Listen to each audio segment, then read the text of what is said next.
So இந்த வீடியோவில் 2024 இந்தியாவுடைய ஸ்போர்ட்ஸில் முக்கியமாக என்னென்ன விஷயங்கள் நடந்திருக்கு அப்படிங்கிறத தான் பார்க்க போகிறோம். ஸோ ஒரு 17 ஆண்டுகள் தவத்துக்கு அப்புறமா இந்தியாவுடைய கிரிக்கெட் டீம் T20 வேர்ல்டு கப்பை வின் பண்ணியிருக்காங்க. 2024 பாரிஸ் ஒலிம்பிக் போட்டியில் இந்தியாவுடைய நீரஜ் சோப்ரா வெள்ளி பதக்கம் மற்றும் மனு பாக்கர் அவர்கள் 2 வெண்கல பதக்கம் வந்து வெற்றி பெற்றிருக்காங்க. ஸோ இந்தியாவுடைய பாரா ஒலிம்பிக்ஸ்ல பார்த்தீங்க அப்படின்னா இந்தியாவுடைய வீரர்கள் வீராங்கனைகள் பதக்கம் கூச்சிருக்காங்க. ஸோ அதுல முக்கியமா அவனி லெகேரா அவர்கள் 2 தங்கப்பதக்கம் வந்து வெற்றி பெற்றிருக்காங்க.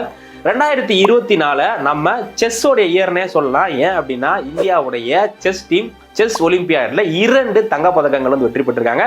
ஸோ அது மட்டும் இல்லாம இந்தியாவுடைய குகேஷ் அவர்கள் வேர்ல்டு செஸ் சாம்பியன்ஷிப்பை மிக குறைந்த வயதில் வின் பண்ண ஒரு சாதனை வந்து பண்ணியிருக்காரு. ஸோ அது மட்டும் இல்லாமல் இப்போ ரீசெண்டாக கொனேரு ஹம்பி அவர்களும் வந்து 2வது முறையாக செஸ் போட்டி வந்து வெற்றி பெற்றிருக்காங்க.